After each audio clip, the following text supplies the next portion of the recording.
Bom dia. Vamos a continuar falando sobre funções contínuas, né? Na aula passada, nós falamos as propriedades das funções contínuas, e introduzimos a definição de descontinuidade de uma função e estudamos também os tipos de descontinuidade, né? Definimos pontos de descontinuidade de primeiro tipo ou primeira espécie, né? E funções que possuem pontos de descontinuidade de segunda espécie ou segundo tipo, né? Do primeiro tipo, nós dizíamos que quando existem os limites laterais, a função é descontínua. Com pontos de continuidade de primeiro tipo, se existem os limites laterais e são diferentes, não é? E definíamos pontos de descontinuidade de segunda espécie, aqueles pontos que não são de primeira espécie, né? Ou seja, a função não está definida nesse ponto, ou não existem os limites laterais, né? Ou, no caso aqui, tendem para infinito, né? Então, para continuar, vamos a considerar mais um exemplo de interesse, esse aqui, né? Nós vamos a definir aqui que se chama a função de Dirichlet, né? Que ela é uma função que não é contínua em nenhum ponto de seu domínio de definição, né? Veja que a função é definida em R, a valores reais, né? Definida da seguinte forma: ela vale 1 se x pertence aos números racionais, e é 0 se x pertence aos irracionais, certo? Se vocês observam aqui, se você escolhe arbitrariamente qualquer ponto de R, né? Qualquer ponto, por exemplo, pega o ponto 2, vamos supor, 2 é racional, então a função vale 1, né? Mas se você observa os limites laterais de 2, por exemplo, né? Quando você vê a 2, a vizinhança de 2, os limites laterais não vão existir, né? Por que não vai existir? Porque na vizinhança de 2 vai ter pontos que são racionais e irracionais.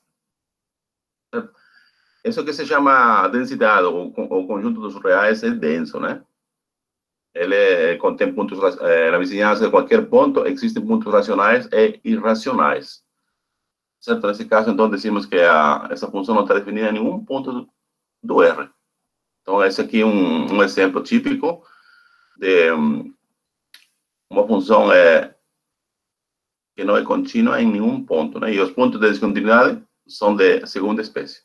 Certo? Eu vou descompartilhar aqui o PDF tem aqui, para introduzir a mesa virtual.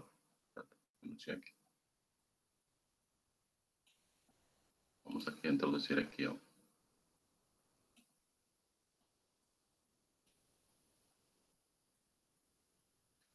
Por exemplo, aqui, né? Vejamos aqui.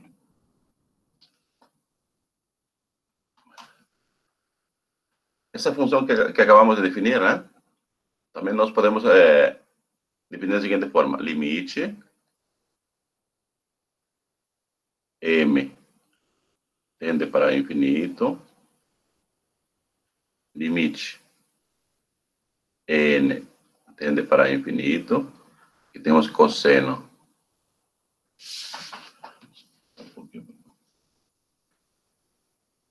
de 2n, vamos colocar aqui. Aqui vai ser m fatorial x pi. X, assim. Tá certo? Aquela função que nós definimos para a função de Dirichlet, né? Que era essa aqui, f de x igual é 1, né? Quando o x pertence aos racionais, e é 0 quando o x pertence aos irracionais, tá certo? Ou seja, R igual Q. São equivalentes, né? Veja só, né? Se M se mx, por exemplo, aqui, né? Se mx é racional, o que acontece se mx é racional, né? Então significa que se mx é racional, então significa que o cosseno é mais ou menos 1. Concorda, né? Porque veja aqui, o cosseno é igual a 1 quando é 0, 2π, 4π, 6π, 8π, e assim vai, né? E é igual a menos 1 em quais pontos? Quando é π, 3π, 5π, 7π, tá certo? Os múltiplos ímpares de π. E é par nos múltiplos, e é 1 igual nos múltiplos pares de π, tá certo? O mesmo vale também para os negativos, tá certo? Então, o cosseno aqui vai ser igual a 1. Então, 1 elevado a qualquer expoente dá 1, tá certo? Nos racionais, então, se esse aqui é racional, dá 1. Caso não seja, que está aqui, caso não seja racional, então, o que significa? O cosseno, como todo mundo sabe, né? E o cosseno de qualquer valor, qualquer ângulo aqui, sempre é menor, aqui vai ser menor que 1, tá certo? Caso não seja 1, então é menor que 1. Então, o que temos aqui? Então, o cosseno para ângulos que não são múltiplos de π, tá certo? Então, ele vai ser, por módulo, vai ser menor que 1. Então, a base vai ser 1, vai ser menor que 1. E o que acontece com a base quando é menor que 1? Quando você eleva alguma coisa que vai para infinito, né? Então, isso vai para 0. Tá certo? Que dá para aqui. Então, muitas vezes em análise também se escreve, no lugar de escrever essa função que está aqui, nós escrevemos essa função aqui, que são equivalentes. Tá bom? Então, aqui nós temos que a função de Dirichlet é uma função descontínua em todo ponto de sua definição, todo seu domínio, né? E os pontos de descontinuidade são de segunda espécie. Bom? Tá certo? Então, vamos a descompartilhar aqui a mesa virtual e vamos continuar com os slides.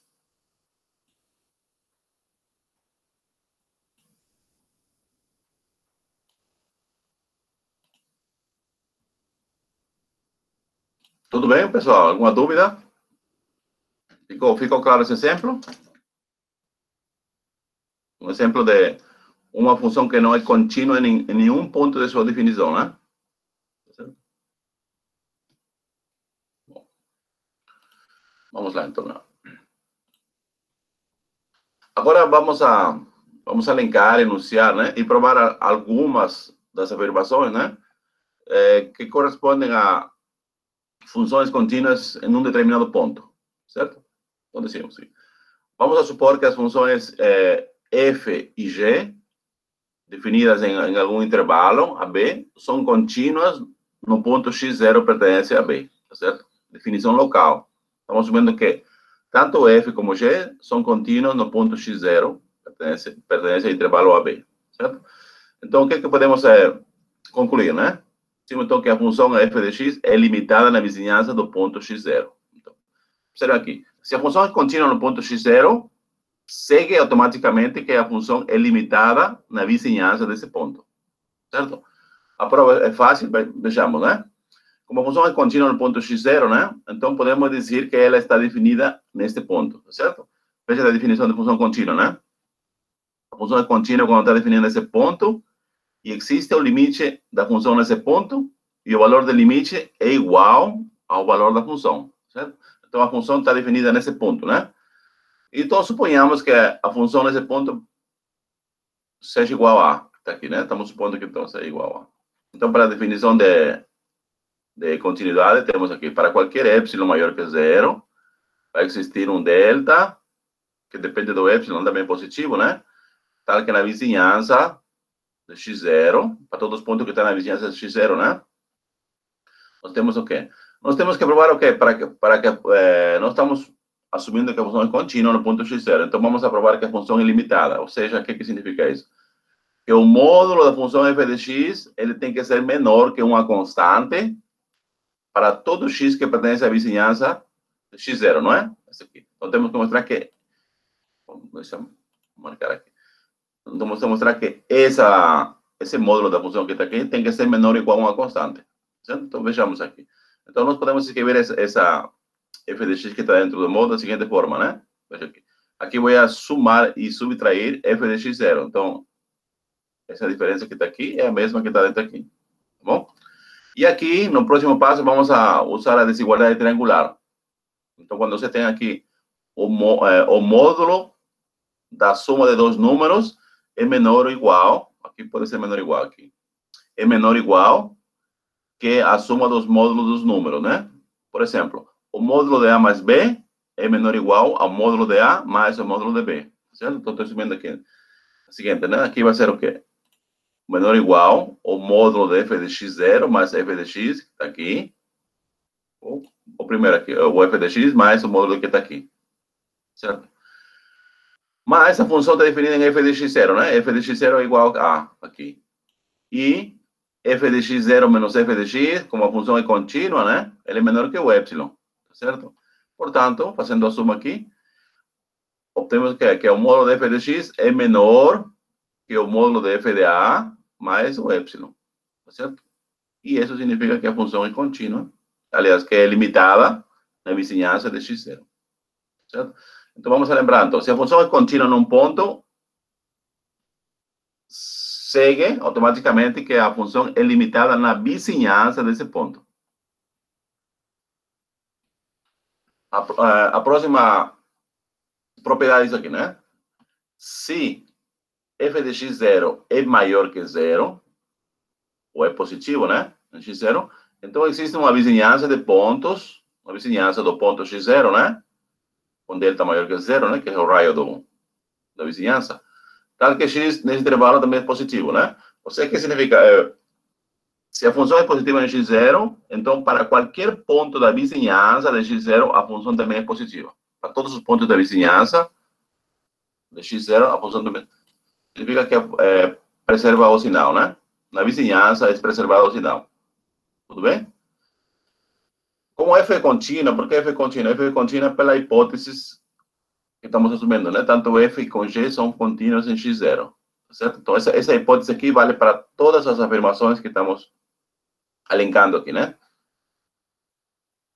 Como f contínua no ponto x0, né? Então, podemos dizer que ela está definida nesse ponto, né? Certo? Nesse ponto. E suponhamos que f de x0 seja igual a L.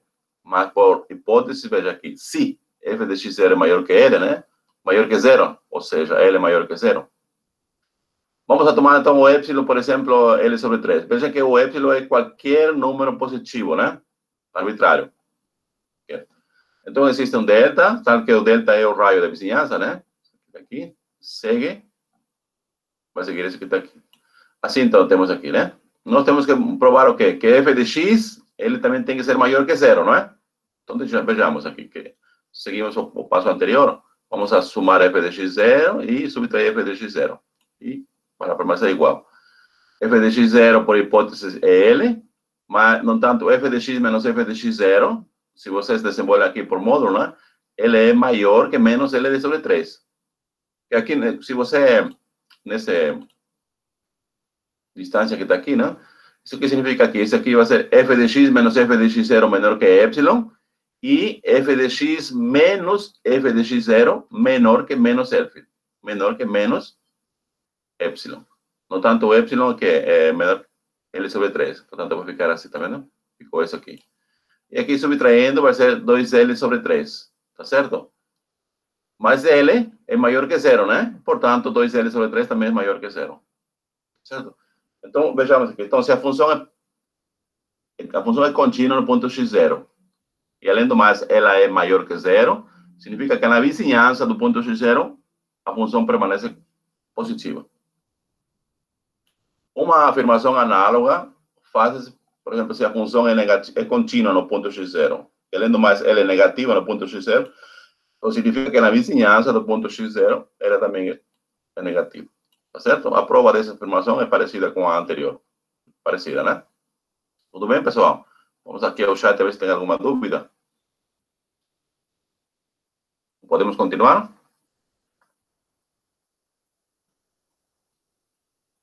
Ok, né?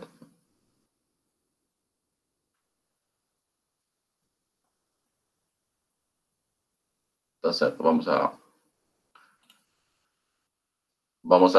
continuar. Então, a próxima afirmação é assim, dizíamos que a função é f e g são contínuos x0. Então, uma combinação delas, né?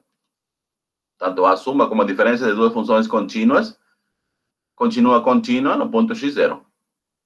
Tá certo? Aqui nós colocamos uma combinação de duas funções, mas tranquilamente essa propriedade serve para uma combinação de mais de duas funções. Se aplica, então. Então, se as funções f e g são contínuas no ponto x0, então uma combinação delas, suma ou diferença delas, continua sendo contínua no ponto x0. A mesma propriedade vale para o produto. O produto de duas funções contínuas é contínua no ponto x0.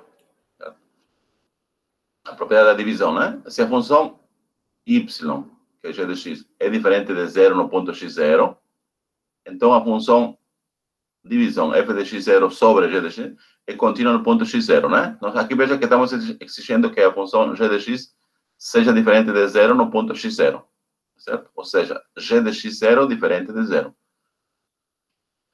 Bom, da quarta propriedade acima, né? Veja aqui, se a função é diferente de zero no ponto x0, então significa que na vizinhança desse ponto x0, a função ou é positiva ou é negativa, né? Porque nós vimos aqui, por exemplo, essa propriedade aqui. Se a função é positiva em ponto x0, então na vizinhança desse ponto, a função é positiva. Ou, se a função é negativa nesse ponto, então na vizinhança desse ponto a função é negativa. Portanto, né? Se estamos assumindo que a função é diferente de zero no ponto x0, então significa que a função g de x ou é positiva ou é negativa. Certo? Uma delas. Então, o que significa? Tanto o g de x como o g de x de zero possuem o mesmo sinal, né? Como vimos nas propriedades anteriores. E, portanto, g de x0 é diferente de zero. Tá certo? Por quê? Porque g de x0 é diferente de zero, né? Portanto, para todos os pontos da vizinhança, é diferente de zero, né? E aqui usamos a continuidade da função f. Portanto, podemos aplicar aqui, então, o limite do numerador sobre o limite do denominador. Portanto, vale essa propriedade. Então, a razão de duas funções é contínua desde que o denominador não seja zero. x0. Aqui temos também o caso da função inversa, né? Se a função y igual a f de x é uma função crescente ou decrescente, que se chama monótona, né? Funções monótonas, no intervalo AB, então a função inversa é contínua no ponto f de x0. Para todo x0 pertence a B. Tá certo? A prova é um pouco técnica, mas vamos tentar entender, então. Veja aqui, então, a função é crescente, não é? O que significa crescente? Que significa que para valores do domínio, vamos supor, x1, x2, tá certo? Pertence ao domínio. Tal que x2 seja maior que x1, significa que f de x2 é maior que f de x1. Nesse caso, decimos que a função é crescente, né? Monótona crescente. Então, vejamos aqui. Vamos supor que o valor no extremo esquerdo da função, né? F de A seja igual a C, e no extremo direito, f de B seja igual a D. Tá certo? Então, a função inversa, veja aqui, a função inversa, né? A função é y igual a f de x. A função inversa seria x de f de menos 1, y. Certo? O que está aqui. Também é crescente no intervalo CD. Vamos a fixar aqui um y0, que pertence ao intervalo CD. Está vendo aqui? Intervalo. Aqui são os valores onde a função vai mudar de C a D. Os valores da função. Então, vamos escolher um ponto que está entre C e D. Vamos a tomar qualquer epsilon maior que zero, tal que na vizinhança de x0 pertence ao intervalo AB. Tá certo? Então, pegamos um ponto na vizinhança de x0, né? E toda essa vizinhança está contida no intervalo AB. Então, os pontos, veja que os pontos y1, que seria o quê? Os pontos que estão à esquerda de x0, aqui, e y2 são os pontos que estão à direita de y0, de x0, por exemplo, né? Está pegando os pontos que estão à direita de x0. Esses pontos que estão aqui, eles vão pertencer ao intervalo CD. Como f é estritamente crescente, pela hipótese, né? F é monótona crescente. Podemos estabelecer uma correspondência biunívoca, certo? Entre o intervalo x0 menos epsilon e x0 mais epsilon, né? E o intervalo y1 e y2. Vejam que y1 são os valores das funções nesses pontos extremos, certo? E aqui, agora vamos escolher o delta, né? De tal forma que a delta vizinhança de y0 esteja contida no intervalo y1 e y2. Assim, pela aplicação da função inversa, né? Toda a delta vizinhança de y0 está contida na vizinhança de x0. Isso significa, então, que a função inversa é contínua no ponto y0. É uma prova muito técnica, né? O importante é nós que temos saber o seguinte, né? Se a função cresce é monótona crescente ou monótona decrescente no intervalo AB, então a função inversa é contínua no ponto f de x0. Obviamente, vejam que a função f de x ela é contínua, né? Porque é a hipótese primeira. Além de ser contínua no ponto x0, ela é monótona crescente no intervalo, não? Então, decimos então que a função inversa é contínua no ponto x0, que pertence a B. Então, vamos aguardar essa afirmação que está aqui. Bom, aí a prova técnica, aí vocês dão uma olhada depois com mais calma, certo? Ou tem alguma dúvida aqui?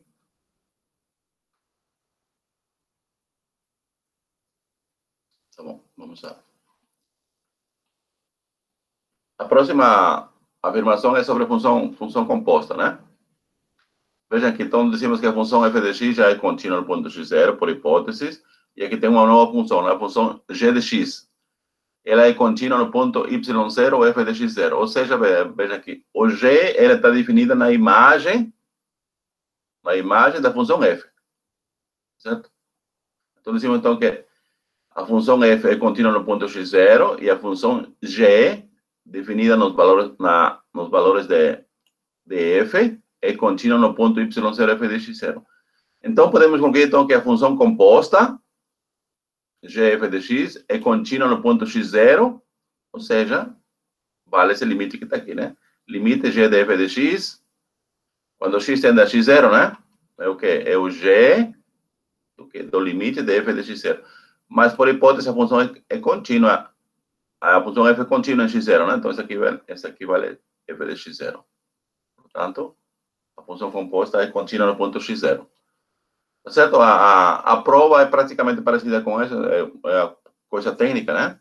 Então, vamos a pular um pouquinho essa prova. Mas vocês podem ver aqui a prova em função dos epsilons e o delta, né? E dos intervalos que contém. Tudo bem? Vamos a considerar agora alguns exemplos, já que agora nós já temos a base matemática para poder concluir que todas as funções elementares que nós estudamos anteriormente, né? Elas são contínuas, certo? Então, vamos a começar com o primeiro exemplo. Nós temos aqui um polinômio de grado n, tá certo? Obviamente, para ser um polinômio de grado n, né? O A0 aqui, ele tem que ser diferente de zero. Porque se A0 é igual a zero, então não seria um polinômio de grau n, certo? Vamos a concluir que todo polinômio de grau n é uma função contínua em cada ponto da reta numérica. Nós vimos quando introduzimos a função polinômio, né? Essa aqui é uma função que está definida em toda a reta numérica. E nós estamos afirmando que ela é contínua em todo ponto da reta numérica, né? Por que podemos concluir isso aqui? Porque vejam aqui, a função polinômio é uma combinação de que tipo de funções? Bom, aqui tem uma constante, tá certo aqui? Veja, aqui tem uma constante.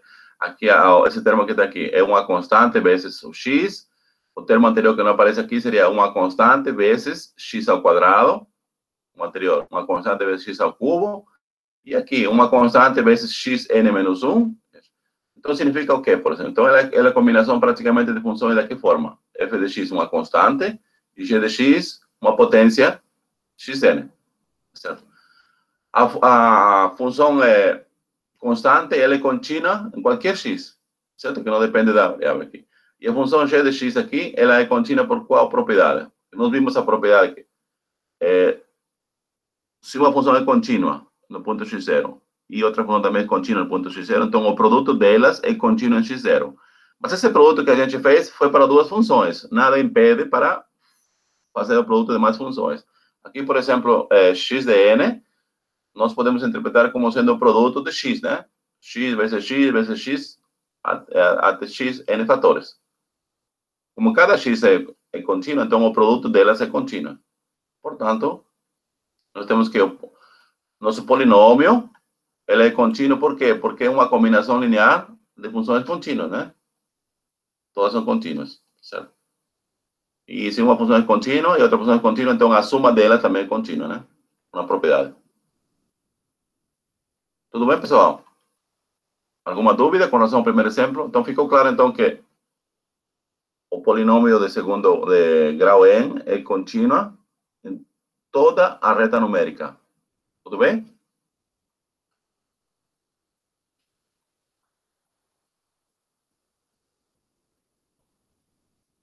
Sim, tá bom. O segundo exemplo aqui a considerar é a função racional. Dizemos que a função racional é a razão de dois polinômios, né? Aqui temos o polinômio de grau n no numerador e o polinômio de grau m no denominador, certo? Então vamos a dizer que esse exemplo aqui, essa função racional, ela é contínua em todo R, exceto nos pontos onde o denominador se anula, certo? Exceto nos pontos onde a função polinômio é igual a zero. Então, ou seja, vamos a tirar todas as raízes do polinômio de grau m. Tá bom? Isso aí também fica claro. Os polinômios, como vimos no primeiro exemplo, né, acima, eles são contínuos em todos os pontos de sua definição, né, da reta numérica. No entanto, o polinômio que n ele está no denominador, portanto, o denominador não pode ser zero. Então, temos que excluir todos os pontos onde o denominador, ou seja, o polinômio de grau n, se anula. Bom? Aqui tem mais um exemplo de uma função contínua, que seria uma função elementar, nesse caso, a função seno, né? A função seno é contínua em R. Isso aqui a gente definiu, acho que mostrou na aula anterior, usando aqui o mesmo método que a função cosseno é contínua. Veja aqui, né? Como que fizemos, vamos repetir novamente a amostra, ou a prova de que a função seno é contínua em R. Certo? Veja, o R é um número, como eu falei, é um conjunto infinito. Então, quando decimos é contínua em R, o que significa? Se é contínua em qualquer ponto de R. Então, é difícil verificar para todos os pontos de R, né? Por que é difícil? Porque R é um conjunto infinito. Ou seja, nunca vamos a conseguir verificar, de fato, para todos os pontos em questão, né? Para o ponto... Então, como se faz a matemática, né? Você fala, seja x0 um ponto orbital de R. Então, esse camarada aqui, x0, ele vai representar qualquer ponto real. Se a gente conseguir provar que contínua em esse x0, então, aí nós concluímos que a função é contínua em todo R. Por quê? Porque x0 foi arbitrário. Certo? Então, vamos a dizer, x0 é um ponto orbital de R. Tá certo? Então, x0 ele vai representar qualquer número real que você possa imaginar. Certo? Então, pela definição, né? Dado um epsilon arbitrário, positivo, escolhemos, por exemplo, um delta também arbitrário positivo, mas o delta podemos escrever como sendo epsilon, por exemplo. Certo? Tal que na vizinhança de x, para todos os pontos da vizinhança de x0, com raio delta, certo? Siga o quê? Então, nós queremos provar o quê? Veja que a diferença desse módulo que está aqui, nós queremos provar que esse aqui é menor que o epsilon, certo? Porque essa aqui é a função f de x, e aqui seria f de x0. E x, estamos escolhendo na vizinhança de x0. Então, temos que provar que isso que está aqui tem que ser menor que epsilon. De fato, né?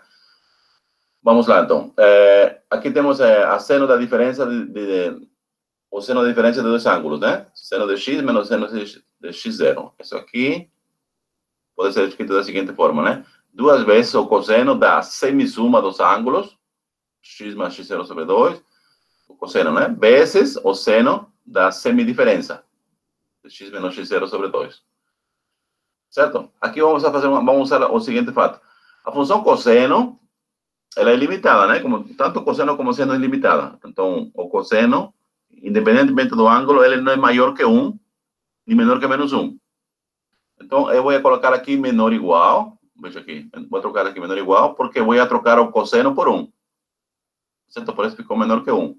Porque o cosseno pode ser 1, perfeito, né? Mas geralmente ele é menor que 1. Pode ser 1 meio, 2 sobre 3, né? Então, se vou colocar 1, então vou colocar menor igual. Tá vendo aqui? Então, o que fica aqui? Esse 2 aqui vou escrever fora. Módulo de seno de x menos x0 sobre 2. Certo? Existe em matemática uma prova que se diz que o módulo de seno de x é menor que o módulo de x. Isso aqui, inclusive, visualmente dá para verificar isso aqui. Se você faz o gráfico da função seno de x e faz o gráfico da função x, você vai ver que o gráfico da função x ele está acima do gráfico da função seno de x. Mais para frente, a gente, quando tiver a derivada, vamos aprovar isso aqui. Por enquanto, vamos aceitar. Então, o módulo de seno de x é menor que o módulo de x. Então, estamos usando isso aqui, tá vendo aqui? Então, o módulo de seno de x menos x x0 sobre 2, ela é menor que o módulo de x menos x0 sobre 2. Está aqui. Cancela o 2 aqui. O que vai ficar? X menos x0. Mas x menos x0 é o quê? Menor que delta, né? E escolhemos o delta igual a epsilon. Portanto, provamos isso aqui. Como provamos essa desigualdade aqui menor que epsilon, então concluímos que a função seno é contínua no ponto x0. x0 é o ponto arbitrário. Portanto, a função seno é contínua em toda a reta numérica. Tá bom? Obviamente, analogamente, mostra-se também que a função cosseno de x é contínua em R, né?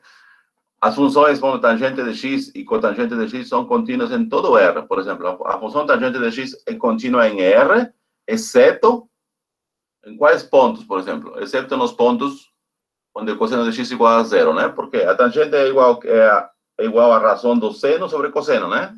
Então, você vai excluir todos os pontos onde o cosseno de x é igual a zero. O mesmo vale para a função cotangente, né? Ela é contínua em todos os pontos de R, exceto nos pontos onde o seno de x é igual a zero. Por quê? Porque a cotangente de x é a razão do cosseno sobre seno, respectivamente. Obviamente, aqui, tanto o cosseno como o seno são iguais a zero em infinitos pontos. Então, na verdade, exceto infinitos pontos, né? Então, a tangente e a cotangente são contínuas em R, exceto nos pontos onde o cosseno e o seno são iguais a zero, respectivamente. Aqui, por exemplo, queremos analisar a continuidade da função y igual cosseno de 5x mais 3x menos 2 sobre x ao quadrado menos 8x mais 5. Vejamos o numerador. O numerador é da seguinte forma, né? Cosseno de 5x mais 3x menos 2. Cosseno de 5x, como vimos agora, né? Ela é contínua, tá certo? Em todo R, não tem nenhuma restrição. 3x, ela é contínua também em R, né? Porque 3x é uma função linear. É um caso particular de um polinômio, certo? E menos 2 é uma constante. Então, no número temos uma combinação de três funções contínuas em R. Portanto, essa combinação vai ser contínua em R, não tem nenhum problema. O denominador é um polinômio de grau 2. Ele também é contínua em todo ponto de R, certo? É uma função quadrática que está aqui, né? Um polinômio de segundo grau, um caso particular de um polinômio de grau n. O polinômio, como vimos aqui, todo polinômio é contínuo em R. Só que aqui temos que observar que o polinômio aqui, ele está em ser, está no denominador. Então, nós temos que excluir todos os pontos onde o denominador se anula. E o denominador, ele se anula em dois pontos, né? X igual a 5, x igual a 3. Para observar isso aqui, basta encontrar as raízes do polinômio de segundo grau, né? Nesse caso, as raízes você acha pela forma de Bhaskara, né? Certo? Então, pelo que acabamos de ver nas propriedades aqui, então, essa função é contínua em todo o R, exceto nos pontos 5 e 3. Tá certo? Que são os pontos onde se anula o denominador. Ou podemos dizer, então, né, que a função é contínua em todos os intervalos aqui. Aberto, de menos infinito até 3. Veja aqui, por que 3? Porque não pode ser 3, porque o 3 anula o denominador, né? União, intervalo aberto de 3 a 5. Também não pode ser 5, porque o 5 é raiz do polinômio denominador. E união de 5 até mais infinito. Certo? Tal como podemos ver no seguinte gráfico dela, né? Quando a gente faz o gráfico aqui nós temos, então, aqui temos uma assíntota no ponto 3, né? Veja que a função não está definida em 3 aqui. Nesse ponto aqui não está definido. Aqui. E no ponto 5, né? Seria aqui. Certo? Aqui temos assíntotas verticais.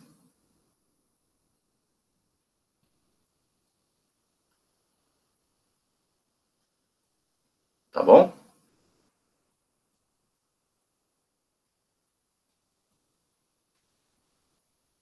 Na verdade, aqui nós temos o gráfico dentro, por exemplo, aqui não aparece no gráfico, né? Mas aqui ele não está definido em três, mas existem os limites laterais, né? A gente precisa ver os limites laterais quando o x tende a 3 pela esquerda. Obviamente, quando o x tende a 3 pela esquerda, dá para ver pelo gráfico que ele tende para mais infinito.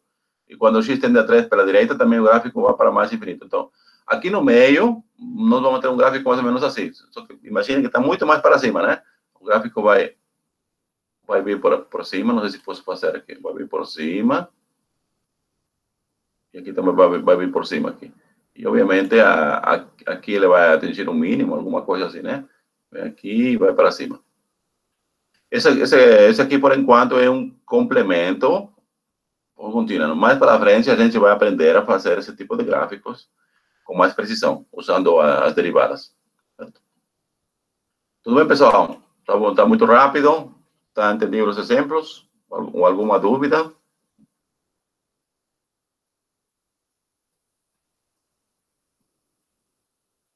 Eu tenho que ter esse feedback com vocês. Por quê? Porque, na verdade, a maioria de vocês está sem câmera e sem microfone. Então, eu não sei se estou chegando perto. Então, é por isso que eu tenho que fazer essas perguntas sempre, todas as aulas, né? Para saber, né? Tá, tudo ok. Perfeito. Vamos passar para o próximo slide. Agora, vamos a linkar algumas propriedades importantes das funções contínuas no intervalo. Certo?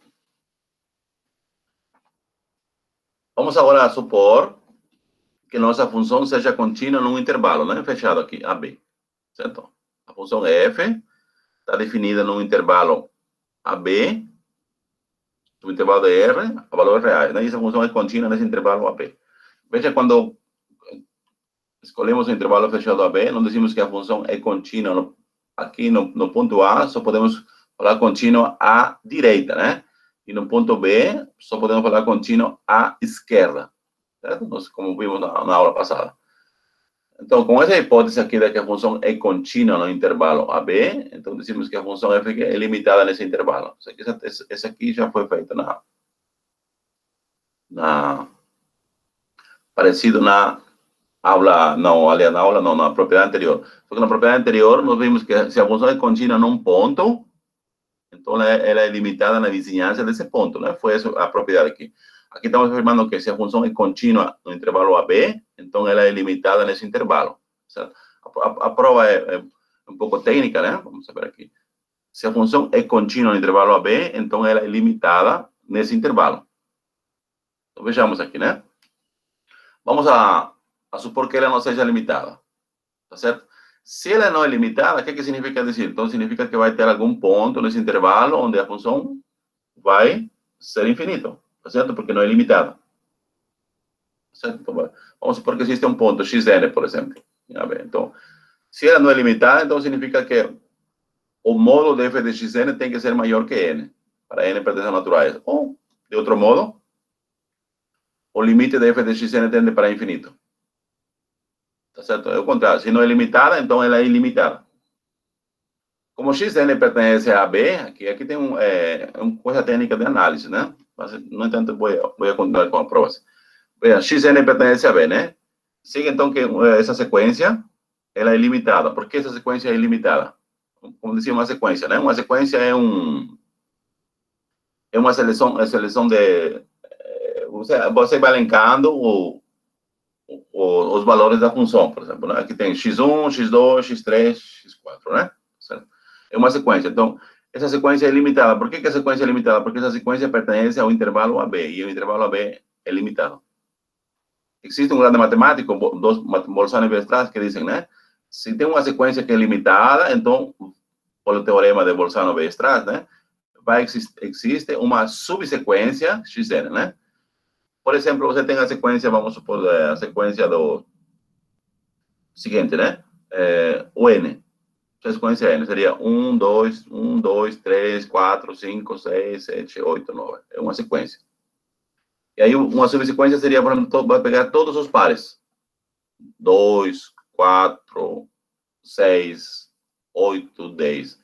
Ou também pode pegar a outra subsequência, os ímpares. 1, 3, 5, 7. Então, a sequência seria a sequência N, né? O termo geral N. E a subsequência seria o quê? 1, 3, 5, ou 0, 2, 4, 6. Certo?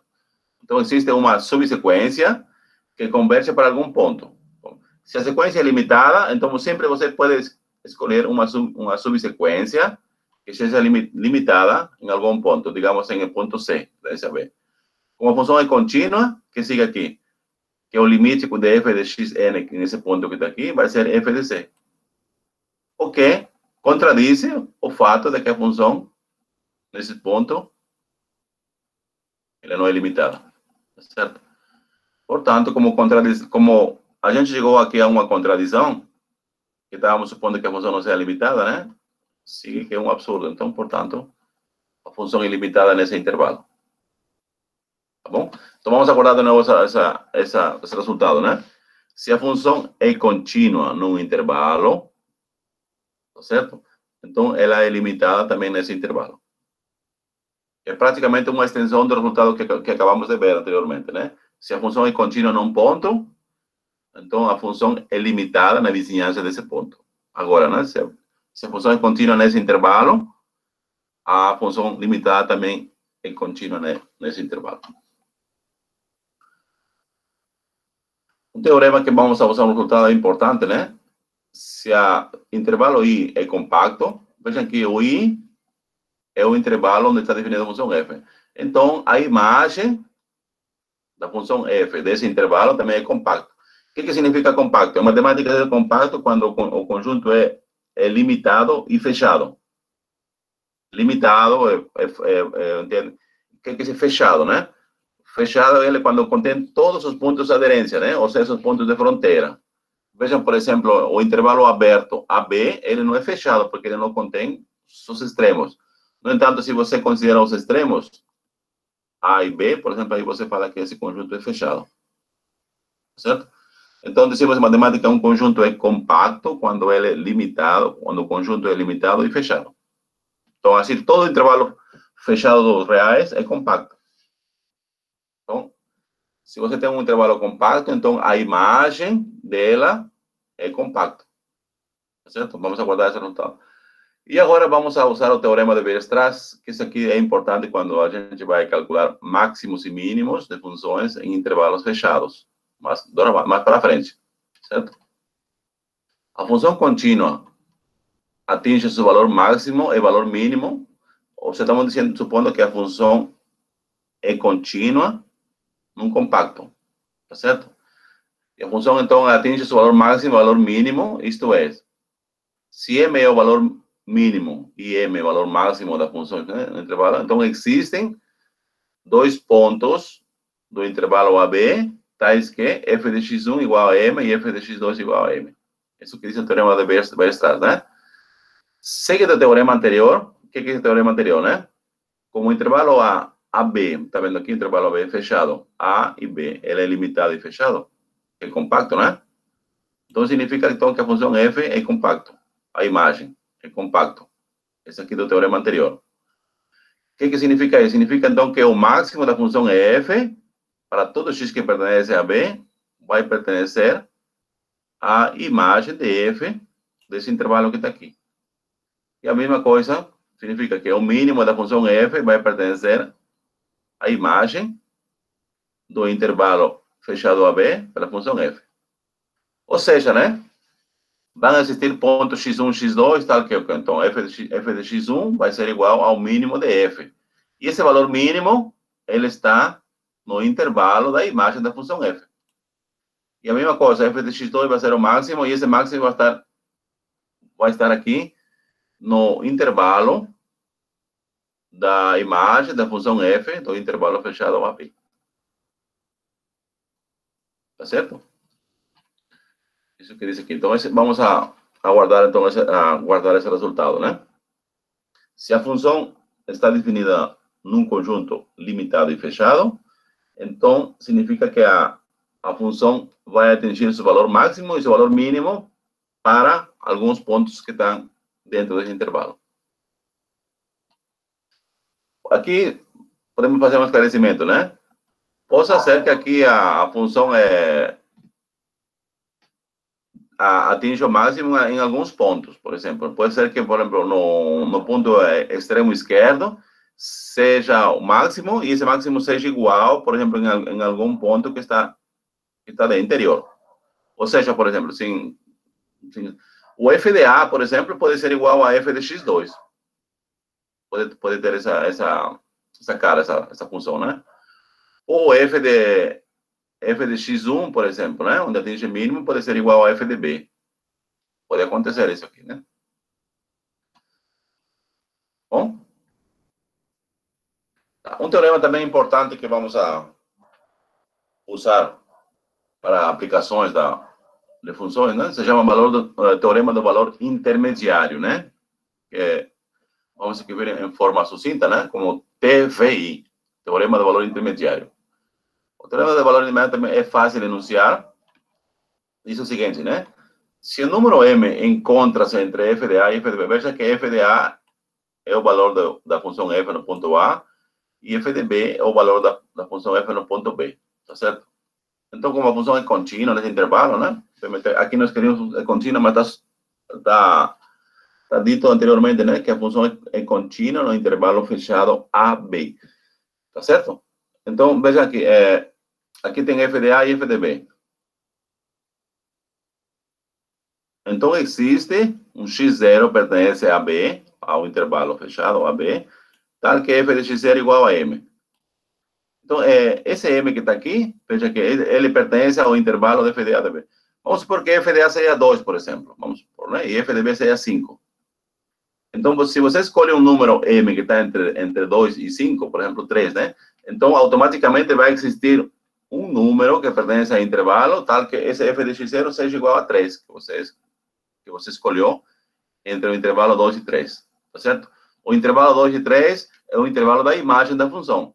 Então, qualquer ponto que você escolha na imagem, automaticamente vai existir um ponto no domínio, tal que o valor da função nesse ponto do domínio seja igual ao valor que você escolheu com antecipação. Isso que diz o teorema do valor intermediário, né? E o teorema do valor intermediário tem uma conclusão muito importante quando a gente quer encontrar raízes, por exemplo, de funções, né? Em particular, né? Se f de A e f de B é negativo, ou seja, se o produto delas é negativo, o que significa, por exemplo, isso aqui? Significa que um é positivo, o outro é negativo, tá certo? Se é negativo, então existe um ponto x0 pertence a B, tal que a função f de x0 é igual a zero. Veja aqui, né? Por que é assim aqui? Vamos como ele é negativo, não significa que um é menor que zero, significa que um é negativo, outro é positivo. Vamos supor que f de A seja menos 2, por exemplo, certo? E f de B seja igual a 3. Então, 3 vezes menos 2 é 6, né?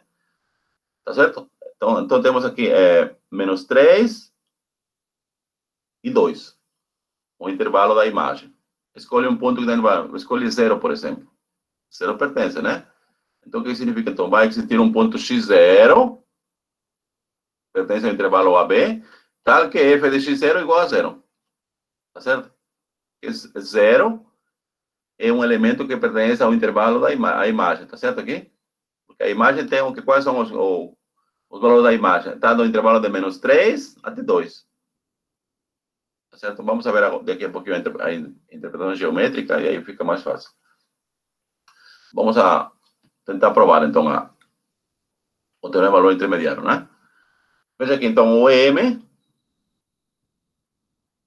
ele é maior ou igual a f de A e menor ou igual a f de M, certo? Porque o M está entre f de A e f de B. O que vamos fazer aqui? Vamos a dividir o intervalo AB. O intervalo AB é o domínio da função, né? Em duas partes. A1B1 e B1B. Obviamente, A1 vai ser o A, aqui, o A1A, tá certo? A1 e B1. Vamos supor que no intervalo A1B1, aqui, vamos supor que no primeiro intervalo, nós temos que f de A1 ou f de A é menor ou igual a M, e esse aqui é menor ou igual a f de B1. Continuamos com essa divisão aqui. vamos a dividir o intervalo A1, B1 pela metade. E vai ficar o quê? A1, B1 e A2, B2. Uma das metades, tá certo? A2, B2 vai ser a outra metade. Onde vai ficar o quê? F de A2 é menor que M e A é menor que F de B2. Continuamos com esse processo, ou seja, vamos dividindo os intervalos sempre pela metade, né? E escolhemos sempre vamos escolher uma metade dele. Então, nós temos uns intervalos que se chamam intervalos encaixantes. O que significa isso, né? Significa que, por exemplo, esse intervalo AN, BN, vai estar contido no intervalo AN-1, BN-1. Vai estar contido no intervalo o quê? Reticências, A2, B2. E vai estar contido no intervalo A1, B1. Por isso se chama encaixantes. Tá certo? E decrescente, né? Para os quais nós temos essa desigualdade que está aqui. Quando n tende para infinito, nós temos que o AN tende para x0 e o BN tende para x0. Tá certo? Porque ele praticamente está exprimindo, né? Tende para x0. Como x0 pertence a esse intervalo que está aqui, também nós temos, então, que a função do meio, f de x0, vai ser igual aos limites f de Bn, e limite da f, lembra do teorema de sanduíche?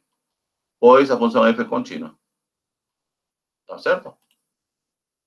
Tomando o limite na desigualdade, aqui, esse aqui, aqui f de x0, também f de x0. Portanto, a expressão que está no meio tem que ser igual, f de x0.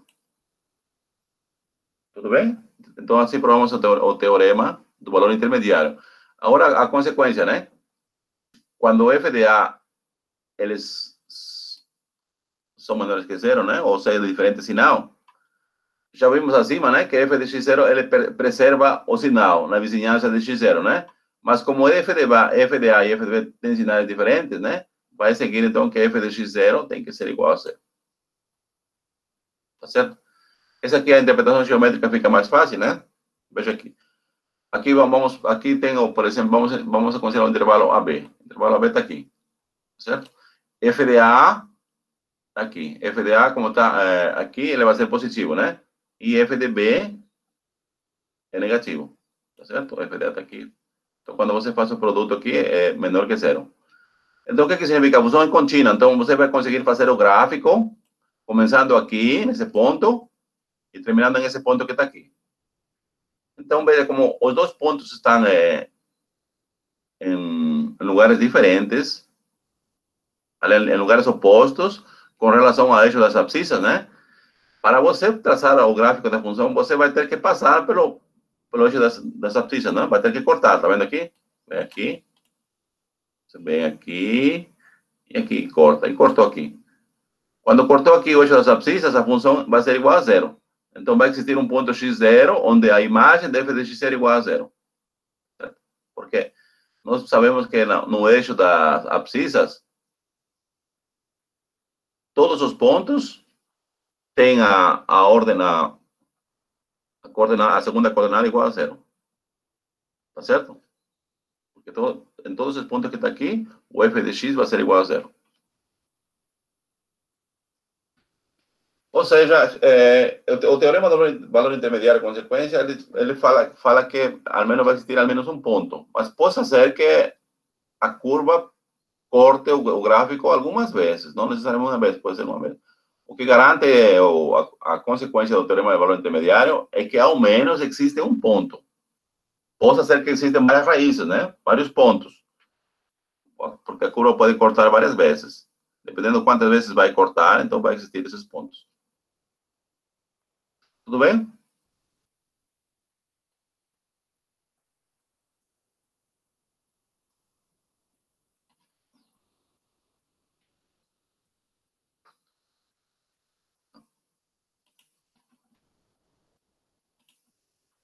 Tá, vamos ver aqui duas aplicações importantes do teorema do valor intermediário, né?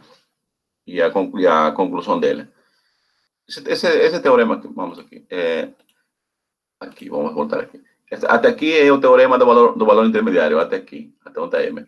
Essa parte aqui da conclusão, aqui, também se chama teorema, proposição de Bolzano, que se chama aqui alguma, né? Que seria como um corolário, na verdade. Uma conclusão do teorema. Esse seria o aplicação ou a proposição de Bolzano. Bolzano é um matemático que, em honor a ele, né, se deu o nome dessa proposição. Então, aqui, na verdade, temos 2 em 1, né? Em alguns livros, assim, para quem quer se aprofundar um pouco mais na análise, né? Ele vai ser conhecido também como a proposição ou teorema de Bolzano. Essa aqui é a conclusão, que para nós seria um corolário, uma conclusão. Bom, então, vamos ver agora duas aplicações do teorema do valor intermediário e do teorema de Bolzano. Tá certo? O primeiro exemplo que vamos a considerar seria o ponto fixo, né? O teorema do ponto fixo. Ponto fixo, o que é ponto fixo, né? Ponto fixo é quando você calcula o valor da função de determinado ponto e a imagem é esse ponto em questão. Aqui, por exemplo, né?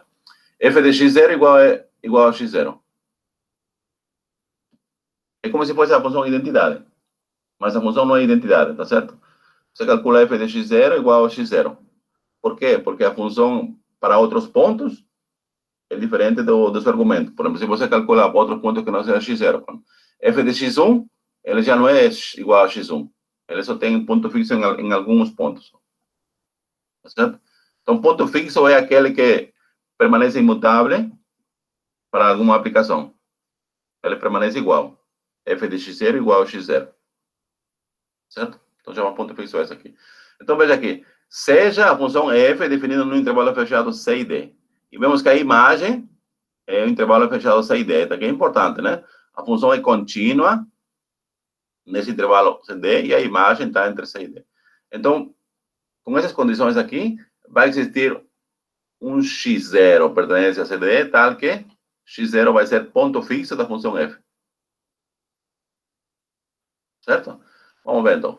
Vamos considerar uma função auxiliar. Em matemática, muitas vezes, esse método ajuda bastante a resolver ou a provar várias afirmações, né? Vamos considerar a função auxiliar. A função auxiliar para nós vai ser igual a a diferença f de x menos x. Certo? Obviamente, essa função está definida tranquilamente no intervalo CD, porque a função f, por hipótese, está definida em CD.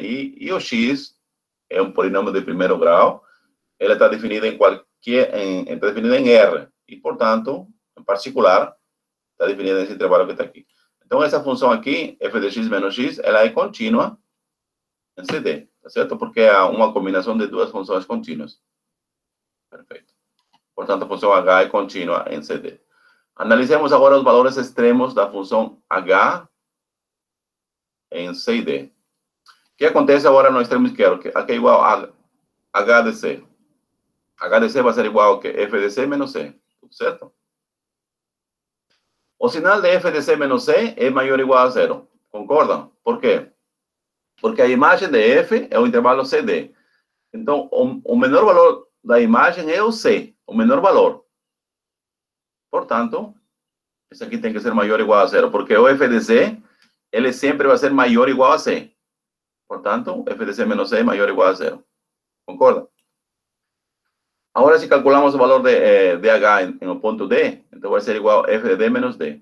Mas veja aqui, o intervalo da imagem é C e D. Então, o D é o maior valor da imagem, D. Então, f de D, ele não pode ser maior que D. Certo? Então, portanto, essa diferença que está aqui é menor ou igual a zero. Porque o f de D, ele pode ser menor que D. Mas ele não pode ser maior que D, né? Pode ser maior ou igual a D, mas também pode ser menor que D. Veja aqui, então, veja que nos extremos, se você calcula H de C vezes H de D, então o produto vai ser negativo. Como o produto delas é negativo, que está aqui, nos extremos negativo, né? O que significa, então? Então, vai existir, por a proporção de Bolzano, né? O teorema do valor intermediário, então vai existir um x0, tal que H de x0 igual a zero. Certo? Isto é, f de x0, que seria aqui f de x0 menos x0 igual a zero. Ou seja, f de x0 igual a x0. Portanto, nessas condições, dizemos então que existe um ponto fixo da função f. Tá bom? O próximo exemplo também é importante, né? Veja aqui, nós temos aqui, existe em matemática um teorema que se chama teorema fundamental da álgebra. Não sei se vocês já viram na escola ou em algum lugar, né?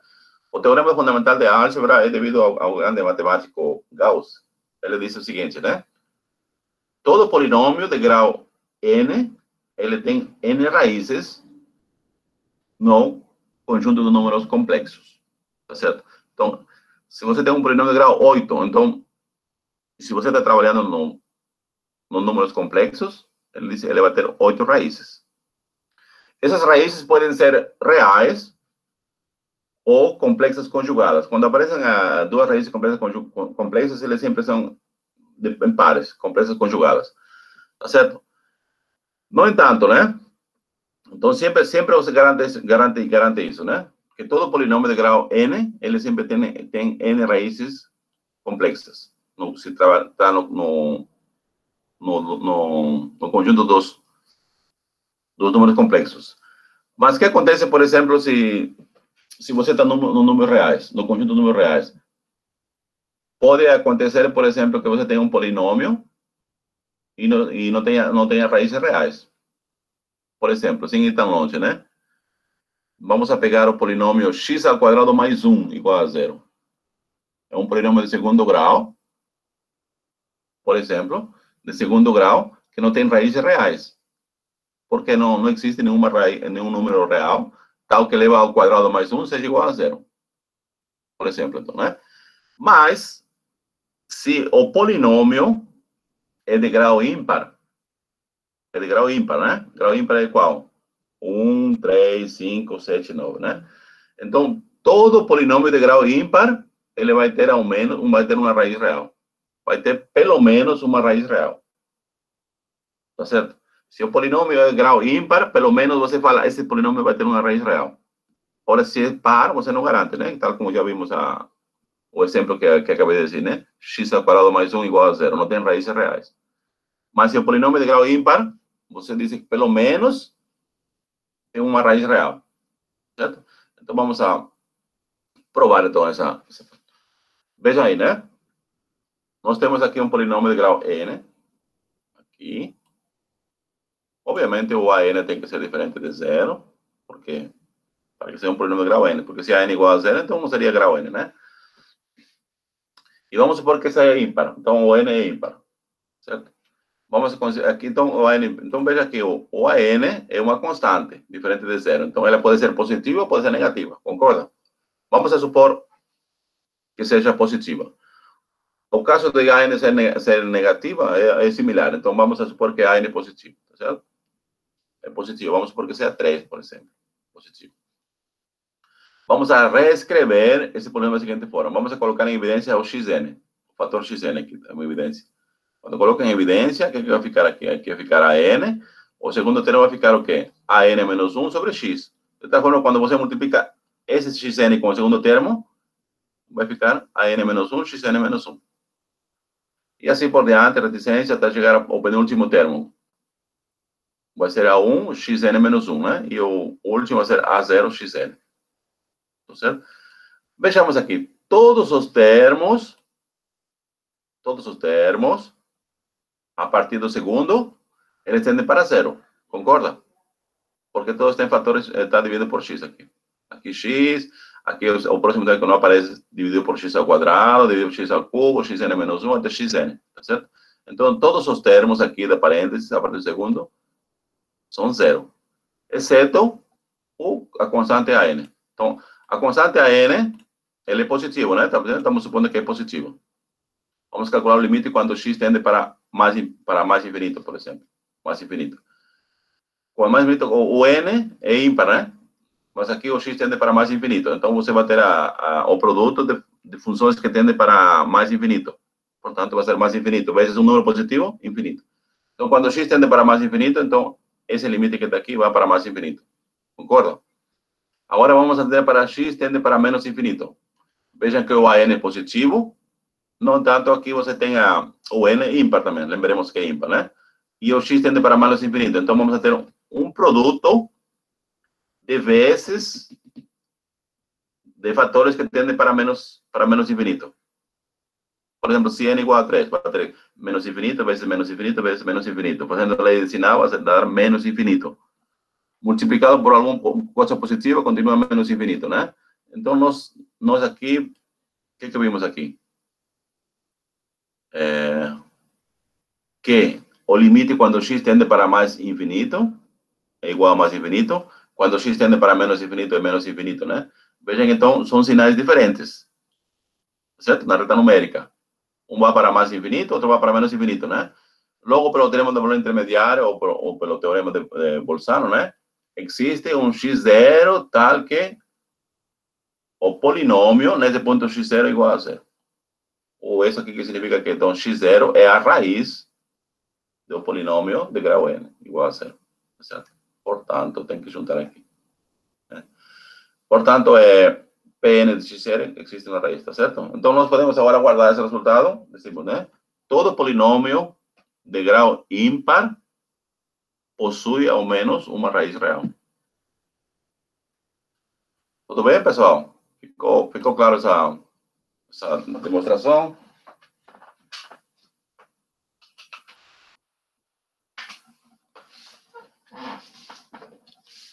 Se fosse, o que o Luiz perguntou aqui?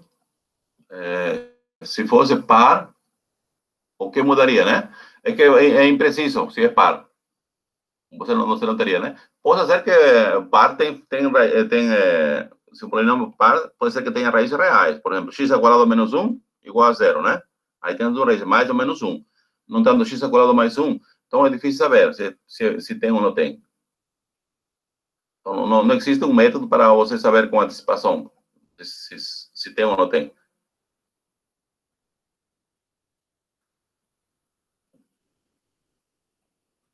Pode ser que exista, mas você não tem certeza. Mas aqui você tem certeza.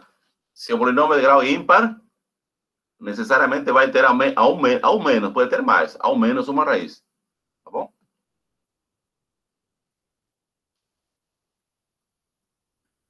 Veja, um teorema também importante que vamos usar para saber desigualdades é o seguinte, né? Se a função y igual a f de x é igual a zero nos extremos do intervalo, nos pontos x igual a e x igual a b, certo aqui? F de a e f de são iguais a zero. É diferente de zero nos outros pontos de a b. Ou seja, se você tem um intervalo aqui e ele só é zero nos extremos, então o que significa isso? Significa que em todo intervalo aberto, ou a função ou é positiva ou é negativa, concorda? Por quê? Porque ela só se anula nos extremos. E não se anula nos diferentes extremos, então.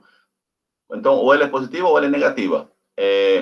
Geometricamente, é fácil visualizar, né? Veja aqui a função. Ela é zero nos extremos, tá certo? Então, aí podemos concluir o quê? Então, a função é positiva ou é negativa? A função não pode ser positiva e negativa nesse intervalo. Por quê? Porque se existem pontos no intervalo aberto, por exemplo, onde ela é positiva e a outra é negativa, né? E outro ponto é negativo. O que significa? Significa que quando você faz o produto, por exemplo, f de x1 vezes f de x2, ele vai ser menor que zero. Então, vai existir algum ponto onde ele se vai anular.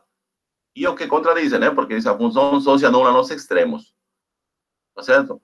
Então, se só se anula nos extremos, então a função ou é positiva ou é negativa. Uma das duas. Não pode ser as duas ao mesmo tempo. Tá certo? Ou seja, ou o gráfico está acima do eixo das abscissas, ou o gráfico está abaixo do eixo das abscissas, dependendo se é positivo ou negativo. Tá bom? Então, vamos aguardar esse resultado para resolver. Isso aí vai ajudar bastante para resolver desigualdades. Por exemplo, a próxima desigualdade que a gente quer resolver é a seguinte, né? Veja aqui, nós queremos encontrar os pontos que satisfazem a seguinte desigualdade.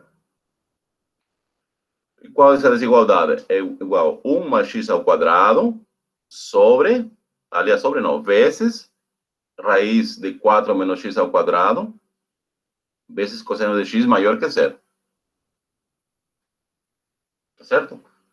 Bom, primeira coisa, para resolver desigualdades, aqui podemos entender como o produto de três fatores, certo? Então, nós precisamos saber o domínio de cada um dos fatores. Aí, depois, cruzar ou fazer a interseção do domínio desses fatores para encontrar o domínio comum dos três fatores, certo? Primeiro observamos aqui, né? A função é 1 mais x ao quadrado. 1 mais x ao quadrado é um polinômio de segundo grau. Ele não tem nenhuma restrição. Ele está definido em toda R. No entanto, o segundo fator, ele tem restrições, né? Por quê? Porque tem raiz quadrada. Então, temos que observar que 4 menos x ao quadrado, ele é o quê? Ele tem que ser maior ou igual a zero, né? Para estar bem definido. Por quê? Porque não existe raiz quadrada de números negativos. Então, 4 menos x ao quadrado tem que ser maior ou igual a zero. Tá certo? E o cosseno de x também não tem nenhuma restrição, porque o cosseno está definido para todos os números reais. Então, vejamos aqui, né? Aqui tem a função que está aqui, então o domínio, né? O domínio vai ser menos 2 e 2. Por que menos 2 e 2, né? Porque é onde a parte que está dentro da raiz é maior ou igual a zero. Tá certo? Seria 4 menos x ao quadrado é maior ou igual a zero. Resolvendo essa desigualdade, não temos esse intervalo que está aqui. Tá certo? Então, significa o quê? O conjunto solução dessas expressões que está aqui, ele tem que estar nos extremos, tem que estar dentro desse intervalo que está aqui. Veja que não pode ser os extremos, menos 2 e 2. Por que não pode ser menos 2? Porque quando x é igual a 2, o que acontece aqui? Não, aqui vai ser 4 menos 4, vai ser 0. E 0 não é maior que 0. Então, em outras palavrinhas aqui, né? O conjunto solução vai estar dentro do intervalo aberto menos 2 e 2. Não é o intervalo aberto. Pode ser que seja intervalo aberto de menos 2 a 2. Ou pode ser menor. Então, vamos a analisar passo a passo. Mas, por enquanto, nós encontramos o quê? Que o conjunto solução dessa desigualdade vai estar dentro do intervalo aberto menos 2 e 2. Certo? Primeira coisa. Tudo bem? Então, nós observamos aqui que então, vamos encontrar os pontos onde as funções se anulam. É importante aqui. Vamos encontrar onde essa função se anula, onde que essa função se anula e a função cosseno se anula. E o zero dessas funções, todos têm que estar no intervalo de menos 2 a 2. Certo? Vamos lá.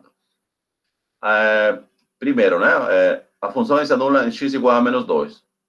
Aqui. Essa função se anula quando x igual a 2, tá certo? O que mais? X é igual a menos π meios. X é igual a... Por quê? O cosseno de menos π meios dá zero. Se anula. O que mais? No ponto π meios. Cosseno de π meios, também zero. E x é igual a 2. Então, temos 4 pontos onde ele se anula. Tá certo? E vamos a aquela propriedade 2.5. A propriedade 2.5 é essa propriedade que está aqui. Esse teorema que está aqui. Se ela se anula somente nos extremos de um certo intervalo, então, dentro desse intervalo, ou a função é positiva ou é negativa. Vejamos, então, né? Então, vamos a dividir aqui os intervalos. Então, temos o intervalo menos 2 a menos π meios, aqui. E depois temos daqui de menos π meio até π meios, e de π meios até 2. Tá certo? Mas alguém pode dizer, mas o cosseno, ele... aqui, vamos voltar aqui. Mas o cosseno ele se anula em mais pontos. Aqui só escolhemos 2 pontos, menos π meios e π meios. Por que não escolhemos os outros pontos? Alguém me pode dizer? Vamos ao chat aqui para... Por que só escolhemos esses 2 pontos onde o cosseno se anula? Escolhemos o ponto menos π meios e π meios. No entanto, o cosseno por causa do intervalo... Isso. Estamos escolhendo todos os zeros das funções que pertencem ao intervalo de menos 2 a 2. Aí só temos dois pontos, de menos π meios e π meios. Os outros pontos onde o cosseno se anula, eles já estão fora do intervalo, por isso que não são considerados. Tá bom? Tá bom, Luiz? Obrigado. Tá bom? Então, voltamos aqui. Então, veja, vamos a analisar no primeiro intervalo, de menos 2 a menos π meios. Tá certo? Veja que a função se anula em menos 2 e se anula em menos π meios. Em outros pontos do intervalo, não se anula mais. Então, ou a função, nesse intervalo aberto, ou é positiva ou é negativa. Tá certo? Então, a função está aqui. Vamos analisar aqui. Veja que a função 1 mais x ao quadrado, ele sempre vai ser positivo. Concordam? 1 mais x ao quadrado, ele sempre vai ser positivo. Por quê, né? Aqui tem x ao quadrado. Tá certo? O x ao quadrado, ele sempre vai ser maior ou igual a zero. Só é zero se x é igual a zero. Para outros pontos, é positivo. E aqui, além do mais, está adicionando mais um mais positivo. Então, para a questão de sinais, vamos a descartar uma x ao quadrado, tá certo? Só vamos a ver o sinal. Na verdade, o sinal o que interessa é o sinal do cosseno, porque aqui a raiz quadrada também vai ser positivo, né? Porque dentro da raiz vai ficar um número positivo. Raiz quadrada é um número positivo, é positivo. Então, o que não vai interessar, na verdade, vai ser só o sinal da função cosseno. Tudo bem? Só o sinal da função cosseno. Então, vejamos aqui. Menos 2 e menos π meios. Se você observa menos 2 e menos π meios. Ele está no quarto, não está no terceiro quadrante, não está no terceiro quadrante. Menos 2 e menos π meios. Se você pegar ângulo negativo, rotação em sentido horário, né? Você vai partir, você está no ângulo zero, círculo trigonométrico, e vai fazer percurso horário agora. Menos π meios é como se fosse o 3 π meios, concorda? Menos π meios, aí você vai avançando, vai chegar a menos 2. Então, menos 2 é menor que menos π. Então, você está no terceiro quadrante. Tá certo? Se está no terceiro quadrante, o que acontece com a função cosseno? A função cosseno no terceiro quadrante, ela é negativa, né? Então, significa o quê? Aqui você tem positivo, aqui você tem positivo, e aqui tem negativo. Fazendo lei de sinal, então, essa expressão aqui vai ser negativa. Certo? Então, nós provamos, então, o quê? Que nesse intervalo aqui, menos 2 até menos π meios, o produto dos três fatores é negativo. Aqui. Agora vamos analisar o próximo intervalo aqui, de menos π meios a π meios. Se você observa menos π meios até π meios, nós estamos no primeiro e quarto quadrante. Tá certo? No primeiro e quarto quadrante. No primeiro e quarto quadrante, a função cosseno é positivo. Concorda? Se a função cosseno é positivo, então o produto desses três fatores que está aqui é maior que zero. E por último, agora vamos ao intervalo de π meios a 2.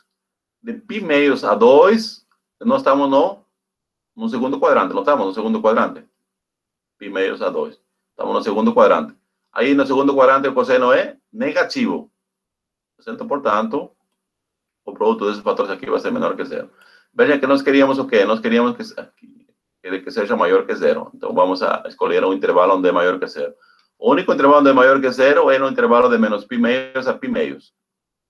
Então, assim, para cada x que pertence a menos π meios a π meios, é solução da inequação que está aqui.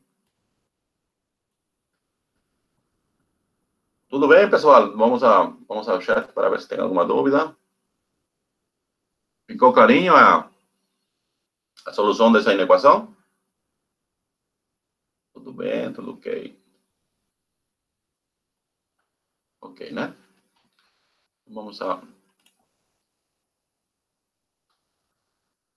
considerar nossa último exemplo de hoje, né? Veja que nós queremos resolver a seguinte desigualdade, né? X ao cubo mais 2x ao quadrado menos x menos 2 maior ou igual a zero. Tá certo? Veja que vamos escrever esse polinômio de grau 3 em produto de fatores. Como que saiu aqui, né? Como que se decompõe aqui? Escrever esse produto de fatores. Basta ver que x igual a menos 2, x igual a menos 1 e x igual a 1 são raízes desse polinômio que está aqui.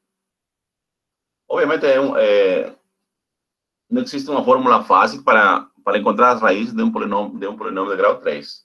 Mas aqui se faz por tanteio. Por exemplo, você verifica que 1 é raiz, né? Por exemplo, como que 1 é raiz? Se você substitui 1 e essa função de terceiro grau é igual a zero. De fato, né? Quando é 1. Aqui tem 1 ao cubo dá 1, mais 2 vezes 1 que dá 2, 2 mais 1 aqui dá 3, tá certo? E menos 1 dá 2, 2 menos 2, 0. Então, 1 é raiz desse controle. Geralmente se acha o tanteio, primeiro verifica para 1, para menos 1, 2. Uma vez que você achou uma raiz, então tem o teorema da divisão, né? O que significa aqui? Que x ao cubo mais 2x ao quadrado menos x menos 2, ele vai dividir x menos 1. Aí você faz a divisão, então o resultado vai ter um polinômio de grau 2. Quando tem um polinômio de grau 2, aí pode usar Bhaskara para encontrar as outras duas raízes, se houver, né?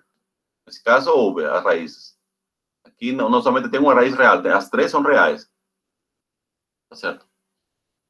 Vejam aquele exemplo, né? Um polinômio de grau 3 ao menos uma raiz real tem. Aqui, por sorte, encontramos as 3 raízes reais. Certo? Por que temos aqui em fatores? Porque aqui em fatores é muito mais fácil encontrar o sinal, né? Mais fácil que aqui. Tá certo? Então, aqui, vamos a chamar aqui os pontos, né? X menos 2, x menos 1, x menos 2, pontos críticos, por serem pontos que anulam a função, ou as raízes, né? Pela proposição que acabamos de ver, que está aqui, a função não muda de sinal entre 2 pontos críticos. Por exemplo, vamos a considerar quais intervalos. De menos 2 a menos 1, de menos 1 a 1, né? Certo? Vamos a considerar esses intervalos aqui. Esses pontos críticos que nós estamos chamando aqui a menos 2, menos 1, os pontos onde anulam ou as raízes do polinômio, né? Van a dividir a reta numérica em 4 intervalos. Vamos analisar o sinal da função nesses intervalos. Tá vendo? Vamos a ter 3 pontos críticos, menos 2, menos 1 e 1. Vamos colocar aqui. Aqui tem menos 2, menos 1 e 1. E aqui tem um intervalo de menos infinito. Aqui também seria até mais infinito. Na verdade, temos 3 intervalos, 4 intervalos. De menos infinito até menos 2, de menos 2 a menos 1, de menos 1 até 1 e de 1 até mais infinito. Certo? Vamos lá. Bom, agora primeiro vamos analisar o intervalo de menos infinito até menos 2. De menos infinito a menos 2. Tá certo? Vamos aqui. Menos infinito a menos 2. Dessa função que está aqui. Dessa função que está aqui. Veja, em vez de analisar esse polinômio de grau 3, vamos analisar o produto desses fatores que está aqui. Esse. Aqui.